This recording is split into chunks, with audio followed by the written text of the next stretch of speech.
Gilbert Violeta, quien además es presidente encargado del Partido Peruanos por el Cambio. Congresista, bienvenido a la redacción del Comercio. Muy buenas tardes, Rocío. Gracias. Congresista, quiero empezar preguntándole por un tema que ahorita está en la coyuntura y es la discusión de la reforma electoral, ¿no? Estamos a puertas de un nuevo proceso ahora en el 2018 y estamos un poco contra el tiempo ya para definir este tema.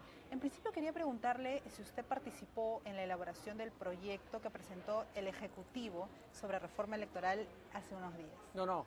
La propuesta del Ejecutivo es una propuesta aprobada en el Consejo de Ministros, discutida por los ministros, por un equipo técnico de la PCM.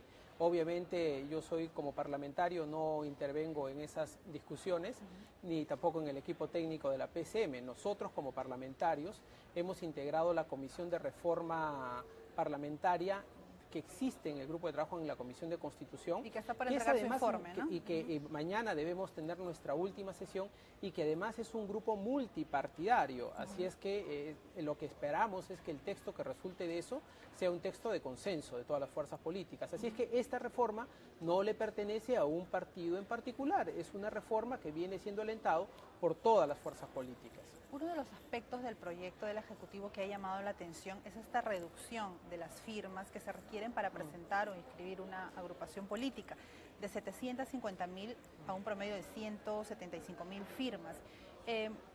¿Usted apoya esta propuesta?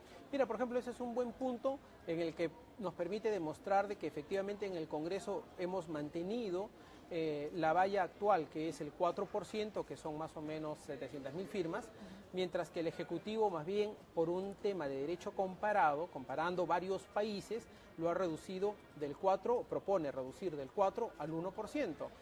Yo tengo la impresión que el 1% como tal tiene sus pros y sus contras. Por ejemplo, favorece efectivamente mayor participación política y hace que la ciudadanía pueda expresarse en los procesos políticos organizándose y participando como partido.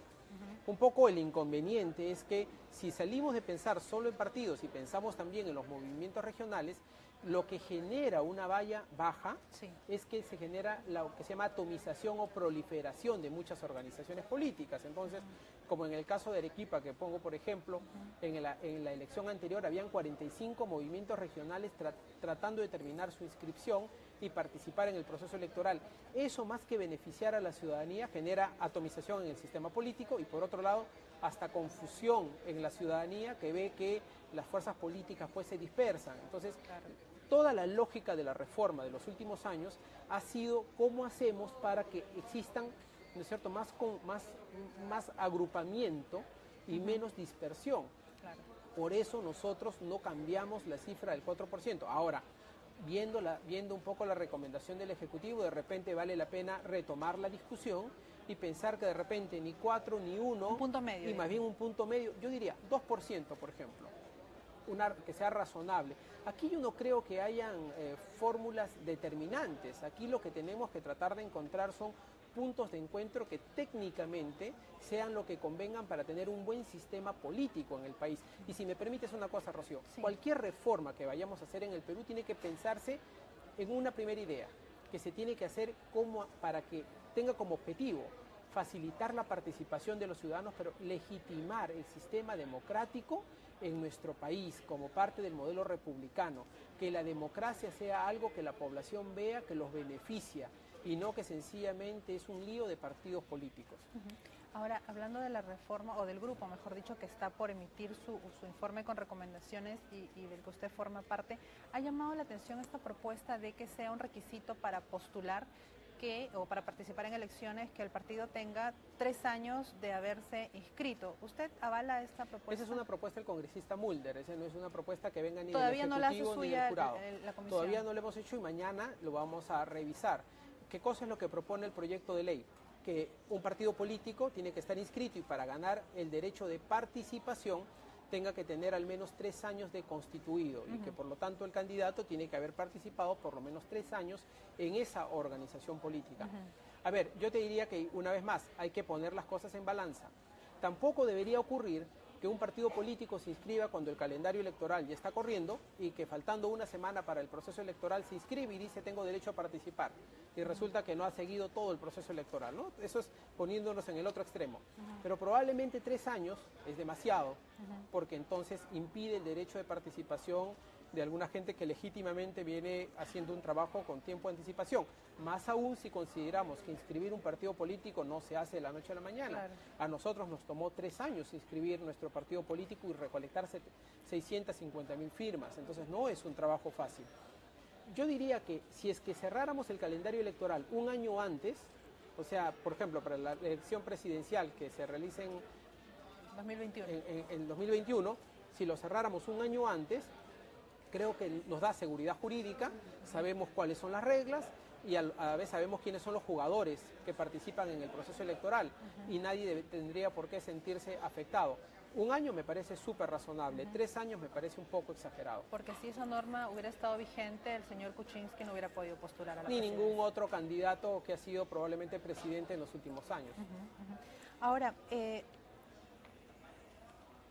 es lo que sí va a tener consenso? Porque es cierto que es muy complejo el tema de la reforma, son varios partidos los que van a tener que La ponerse cuota de de acuerdo. género, por ejemplo, genera consenso. Dos o tres elementos que ya tengan consenso al Yo día te de hoy. diría la cuota de género genera consenso y a mí me parece extraordinario que en esto coincidamos. Es decir, aquí no se trata de que si una persona, porque coincide con la otra, entonces tú plagiaste mi idea. No, no es eso. Aquí no se trata de derechos de autor, aquí de lo que se trata es de posiciones políticas y técnicas sobre determinados temas. ¿Queremos mayor participación de las mujeres en la vida política del país? Sí. Por lo tanto, lo que debería ocurrir es que todos nos pongamos de acuerdo en que la cuota de género tenga que subir al 50%. ¿Para qué? Para que exista equiparidad de participación entre hombres y mujeres en un país que es clara y abiertamente machista. O sea, no vamos a tapar el sol con un dedo. Vivimos en un país machista como en muchos otros países. Si no creamos desde la legislación condiciones para facilitar la participación de las mujeres, obviamente estaríamos resguardando condiciones de discriminación y de desigualdad. Así es que para eso es también la reforma y ahí hay consenso, por ejemplo. En un tema más en el que haya consenso. Por ejemplo, en que no deberían haber aportaciones anónimas, también hay consenso. Es decir, no debería ocurrir que entra dinero a una campaña política o a un partido político y uno declara que, bueno, como es un límite, digamos, un monto relativamente pequeño, Sí. entonces no declaras quién te lo ha dado. No, aquí ahora, a partir de la legislación, todas las aportaciones tienen que ser declaradas, 0 aportaciones anónimas. Y otro consenso más, si un aporte supera una UIT, o sea, los 3.050 soles, 4.050 soles, entonces tiene que ser bancarizado, es decir, tiene que enviarlo a través del sistema financiero, no lo puede entregar en efectivo. Hay consensos y lo importante de esto es avanzar en esos consensos. Lo que no podemos hacer es detenernos en las discusiones menudas porque lo último que quiere la población, lo último que quiere la ciudadanía es ver a los políticos discutiendo por nada. Transparencia también está a favor y es una de las entidades que también se ha pronunciado en este tema de la reforma, de que los candidatos que tienen prisión preventiva no puedan postular, o las personas que tienen prisión preventiva no puedan candidatear, porque de lo contrario el señor Félix Moreno podría tranquilamente postular en los próximos comicios. Sí, claro, ahí eso es un tema bien interesante porque una vez más te abre un debate que es más bien constitucional. Lo que dice la Constitución es que todos los ciudadanos, bajo el régimen de la Constitución Política del Perú, tenemos el derecho a la presunción de inocencia. Y como tenemos el derecho a la presunción de inocencia, nadie puede ser determinado o asumido culpable mientras que no haya una sentencia que te confirme y que te determine que tú eres culpable, lo que se llama sentencia firme. Ahí nosotros tenemos, por ejemplo, un punto intermedio sobre eso, que también tiene que ver con una interpretación constitucional. La Constitución habla de pluralidad de instancias. Nosotros decimos, tú puedes tener un proceso penal que te tome 4 etapas, porque tienes el juez de primera instancia, tienes la superior a la suprema, te puedes ir en casación, te puedes ir en habeas corpus, luego planteas una nulidad y te vas a la Corte Interamericana de Derechos Humanos. Muy bien, se pasaron 10 años de proceso por un caso determinado. Lo que nosotros decimos es que la presunción de inocencia se rompe con la pluralidad que bastaría 2. Por lo tanto, lo que se llama jurídicamente el doble conforme. Primera sentencia, segunda sentencia confirmatoria, muy bien. Se cumplió, se respetó tu derecho a la presunción de inocencia, pero por otro lado el Estado también tiene el derecho a protegerse y a no tener en sus filas a gente que tiene denuncias o sentencias por corrupción. Esto pasa, por ejemplo, para elegir a jueces o a los vocales supremos o superiores del sistema judicial, o a los miembros del Consejo Nacional de la Magistratura, o incluso los notarios. Un código de selección de notarios también exige eso. O sea, tenemos que encontrar estos puntos de entendimiento, porque yo lo que creo es que al final todos queremos lo mismo, todos queremos que el sistema político mejore, todos queremos que el sistema político se fortalezca y que los partidos políticos respondan mejores a los intereses de la ciudadanía. Quería aprovechar también su presencia, congresista, para hablar de otros temas de coyuntura. Sorprendió que el ministro de Defensa, Nieto, en un programa dominical denunciara que ha sido víctima de reglaje, no solo él, sino otros funcionarios de su cartera. ¿Le parece a usted una denuncia seria aún cuando no ha presentado ninguna prueba? Bueno, me parece que el ministro va a esclarecer un poco, va a hacer precisiones sobre sus declaraciones. Yo creo que a todos en general sí nos ha dejado una suerte de interrogante.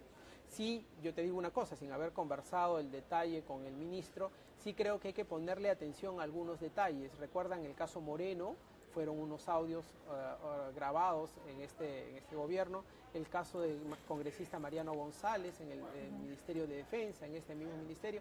Entonces, lo que tampoco debería ocurrir en un sistema democrático es que exista una política abierta de chuponeo o de grabaciones o de filmaciones. Eso hay que saber de dónde viene. Yo reconozco completamente el derecho de los medios de comunicación de difundir la información que tienen a su alcance, más si es información de interés público. Eso nadie lo va a discutir y nadie va a ir donde un periodista a preguntarle, oye, dime quién te ha entregado esta información. Pero también es obligación de las autoridades de un Estado, de un gobierno, tomar las medidas de información y de verificación para saber si es que acaso hay algún tipo de persona u organización que están creando este tipo de información. Creo que el ministro lo va a saber aclarar. Lo que usted me dice es que el Ministerio Público debería investigar de oficio esto. Bueno, primero yo creo que en el propio sector hay unidades de órganos de control y de información que deberían verificar a ver qué es lo que está pasando en la propia entidad, y luego si es que hubieran indicios de delitos, entonces obviamente el Ministerio Público puede intervenir, pero primero yo creo que hay que escuchar al ministro. ¿Y usted cree, como ha dicho el ministro Nieto, de que hay remanentes del montesinismo en los ministerios? Es algo un poco, yo no utilizaría esa palabra porque la verdad creo que eso supone un poco la satanización absoluta, ¿no? Cualquier cosa, cuando ya le ponemos el cliché del montesinismo, ya nos lleva a otras dimensiones y nos recuerda periodos nefastos en la historia del Perú. Lo que sí creo es que estos videos no surgen pues porque cae una lluvia sobre Lima y surgen como hongos los videos, no, alguien los hace, con algún interés los hace, y creo que los peruanos estamos en el derecho de saber por qué y de dónde provienen, ¿no? Su colega aprista, el congresista Mulder, ha dicho que esto para él obedece a una pugna en la presidencia del Consejo de Ministros, que esta denuncia es parte de una pugna que hay ahorita en la PCM. Me parece que es parte de la elucubración política, a lo cual todos los políticos tenemos derecho a pensar, suponer, crear algunas hipótesis, pero tampoco creo que eso se corresponda con la realidad. Yo creo que se ha visto en las últimas semanas trabajando perfectamente de la mano al primer ministro con el ministro de Defensa a raíz del caso de los desastres que hubieron en el norte, las lluvias, bueno, en el sur también, y creo que esa es un poco la política que se sigue hoy en el Consejo de Ministros. Los ministros están trabajando y dedicándose cada uno a su sector. Congresista, ¿es una práctica habitual que los legisladores hagan visitas inopinadas a establecimientos comerciales como lo hizo su colega Salvador Heresi? Bueno, es habitual que los congresistas tengamos semanas de representación y que hagamos labores de fiscalización y visitas opinadas, es decir, previstas y programadas, o inopinadas sin ser advertidas. Por ejemplo, yo puedo ir a un establecimiento de salud para ver si su servicio de emergencia está funcionando bien o no, y voy inmediatamente con alguien de mi despacho, sencillamente con un teléfono, a filmar para ver si es que hay pacientes en el pasillo, si se les está atendiendo correctamente, si los están dejando abandonados, si el médico está trabajando o no está trabajando. Eso es normal, lo podemos organizar cada uno de los congresistas de nuestros respectivos despachos, y eso es parte de nuestra facultad constitucional, o sea, eso no tendría por qué ser un centros problema. Nocturnos, en horas de la madrugada. Bueno, eso depende de cada congresista, yo no voy a opinar, cada uno tiene su especialidad, cada uno tiene sus temas de interés, así es que en todo caso el congresista Heresi me parece que él ha ha explicado algo al respecto, habrá que escucharlo, a ver que dé un poco de detalles del trabajo que ha realizado, ¿no? Pero a mí me parece que el congresista Eresi, recuerden, no solamente por el lado de su función parlamentaria, sino también como miembro, como además presidente de la Comisión de Justicia, no es que quiera hacer, él está en la obligación de hacer actividades de representación y de visitas para ver si es que el sistema en general está funcionando, ¿no? ¿Y para eso ustedes avisan previamente al Congreso de que van a realizar tal o cual visita? ¿O no tienen que reportar ni informar posteriormente? Yo podría salir de esta entrevista e ir inmediatamente, como te digo, a un centro hospitalario a verificar cómo está funcionando, y eso depende de si es que yo decido hacerlo o no hacerlo. Luego tengo la facultad para poder hacer un informe y alcanzar fotografías, o si por ejemplo encuentro una denuncia como parte, un acto que merezca ser denunciado como parte de mi actividad de fiscalización, elaboro un informe y le pido por ejemplo al Congreso, a la Presidenta del Congreso, que envíe una carta a tal sitio o que convoque al ministro por tal tema, pero no necesariamente. Yo sé que el reglamento del Congreso regula este tema, pero ahí digamos la actividad de representación del congresista es permanente. Nosotros representamos, fiscalizamos y legislamos, y eso es nuestra facultad constitucional permanentemente durante los 5 años que dura nuestra gestión. Hay algunos parlamentarios que han sugerido que el caso del congresista, este caso del congresista Eresi, se ha visto en la Comisión de Ética. Bueno, no lo sé. Primero el congresista, yo estoy seguro que nos hará un informe sobre este tema. Me parece exagerado, no veo por qué tenga que ir a ética. A ver, yo te digo la verdad, la otra parte que no entiendo muy bien es por qué le tiraron pintura al carro del congresista, pero me parece que hay partes del informe que no quedaron muy claros. De repente, efectivamente, una aclaración del congresista va a ser ilustrativo para todos, ¿no? Ahora, el congresista también podría salir a divertirse, ¿no? No hay ningún problema ahí. Pero seguro, por eso te digo, yo no puedo hablar por él ni contar una historia. Esta situación en la bancada. No hemos tenido la oportunidad de reunirnos con él todavía, pero en cuanto lo hagamos, seguro que nos explique el caso. Ahora, quería preguntarle la situación del expresidente Alberto Fujimori. También se ha hablado mucho en los últimos días sobre si, ya el primer ministro y el propio presidente han dicho que no va a haber un indulto humanitario al expresidente. Pero en el caso del arresto domiciliario, ¿usted estaría a favor de que sí se le otorgue esta figura? Yo te diría primero, efectivamente, hasta donde sabemos, y se nos ha ratificado, ha conversado la ministra de Justicia también, no existe ninguna solicitud de indulto en trámite. Ninguno. Y segundo, la figura del arresto domiciliario, no es arresto domiciliario, es prisión domiciliaria, para corregirme. ¿Por qué es la prisión domiciliaria? Porque se trata para casos de gente que ya fue sentenciada y que está cumpliendo prisión en cárcel, que están en cárcel. Entonces, lo que hay que ver es, primero, cuánta gente alcanza esto. Segundo, hay que ver bien qué casos humanitarios se trata, cuáles son los supuestos de exclusión, porque, por ejemplo, nadie quiere ver al señor Montesinos en la calle, ni nadie quiere ver al señor Abimael Guzmán en la calle o en su casa cumpliendo prisión domiciliaria. Yo sí creo que lo que la justicia no puede ser es venganza. O sea, si algo tiene la justicia y el sistema democrático, yo diría el sistema democrático, a diferencia de las dictaduras y de las autocracias, es que el sistema democrático tiene una ética superior, tiene una humanidad superior, ¿no es cierto? Cosa que no consideran ni las autocracias ni las dictaduras. Entonces no podemos comportarnos ni como autócratas ni como dictadores y tenemos que administrar con justicia sin venganza. Ahora, eso te lo digo en términos generales. Habría que ver si este proyecto de ley específicamente es un buen proyecto de ley en términos técnicos, si ayuda al objetivo que se quiere, que no es para una persona, sino que tiene que ser para un universo de ciudadanos, en este caso ciudadanos que por cuestiones humanitarias y por el tipo de delito en el que están en la cárcel, la pena que vienen cumpliendo, merecen tener una prisión domiciliaria. Yo diría, por ejemplo, habría un factor que evaluar ahí, que debería ser un juez quien valore la oportunidad, ¿no? Que no sea solo un acto administrativo. Claro. Tengo la impresión que lo que aquí necesitamos es que haya una valoración del tipo penal, es decir, ¿por qué estoy yo en la cárcel?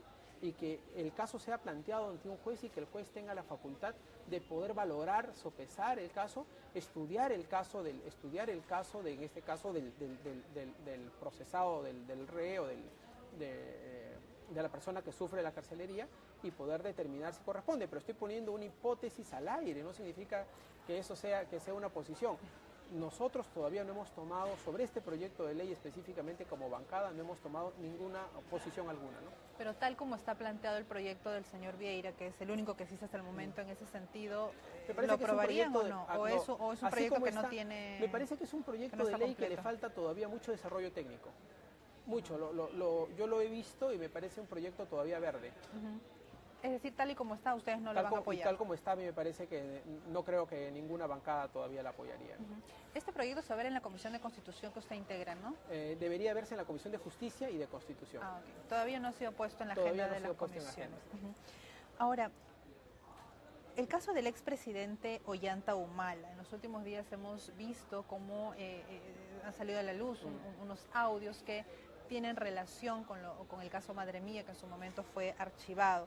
¿Usted cree que el Congreso debe investigar el caso Madre Mía a la luz de estos audios precisamente? Yo creo que el Congreso siempre tiene el derecho para investigar, tiene el derecho para poder formar cualquier comisión o encargarle a la Comisión de Fiscalización o a la Comisión de Justicia, alguna comisión, ver el caso. Creo que lo primero que deberíamos hacer en este caso es no tanto llamar al juez y al fiscal que están al cargo de este asunto, sino llamar al presidente, como lo que corresponde política y constitucionalmente, llamar al presidente del Poder Judicial y al jefe del Ministerio Público, al fiscal de la Nación, para que comiencen por explicarnos cuál es el estado legal de este caso y para que nos digan si es que estos audios fueron merituados o no en el proceso que se le seguía al expresidente Humala y si a pesar de que existían y de que fueron merituados, se archivó el caso. Es decir, si existían estos audios y con estos audios ordenados por un juez, desarrollados por un fiscal, a pesar de que se escucharon, se archivaron o no. Entonces, ¿por qué no se tomó en consideración esto? Entonces, lo primero que habría que preguntarle, y si es que la respuesta no es satisfactoria, entonces creo que se puede dar espacio a una investigación. A una investigación, recién en ese momento. Recién en ese caso. Lo que no deberíamos hacer es poner solo, digamos, por querer ganar un poco de titulares y poder poner el derecho por detrás. No hay que poner el derecho por delante, seguir un procedimiento debido y actuar con corrección en este caso, como en todos los casos. Congresista, la última pregunta. Esta mañana el congresista del Castillo decía que su bancada estaba evaluando presentar una acusación constitucional contra el expresidente Humala a fin de que sea inhabilitado en el ejercicio del cargo público. ¿Usted estaría a favor de una medida de esa naturaleza? Bueno, habría que primero ver la acusación y segundo revisar los argumentos de por qué, ¿no? Yo creo que la verdad en el caso del señor Humala hay demasiados elementos incriminatorios y te lo digo en términos jurídicos, o sea, hay una secuencia de indicios que nos hacen suponer que la posición personal del señor Humala es una posición jurídicamente no solamente inestable, sino es una posición muy delicada. Y creo que cuando, claro, tienes una noticia criminal, vamos a decir así, aislada de una secuencia de cosas, tú puedes decir, bueno, aquí hay un indicio político, hay una lucha política, pero cuando ves una secuencia, un abanico de denuncias con audios, con elementos, con Odebrecht, Lavallato, agendas, o sea, una secuencia de elementos, entonces tú te das cuenta de que esto de acá es más que solamente, más que solo indicios, ¿no? O sea, aquí parece que el tema del señor Humala es una cosa muy seria, que tiene que ser analizado con mucho cuidado, pero en todos los casos hay que hacerlo respetando el debido proceso y evitar ser injustos, sino correctos en la aplicación de la norma. Y esta defensa del señor Humala en el sentido de responsabilizar al gobierno de Alan García de haberlo chuponeado, ¿para usted tiene argumentos sólidos? No, yo creo que lo que creo es que, claro, él está armando también su defensa legal y probablemente parte de su defensa legal sea politizar su caso. Pero la verdad es que, como te menciono, Rocío, creo que los indicios que rodean el caso del señor Humala son enormes. Congresista, le agradezco mucho su presencia esta tarde en el Comercio. Espero tenerlo en una próxima oportunidad. Encantado.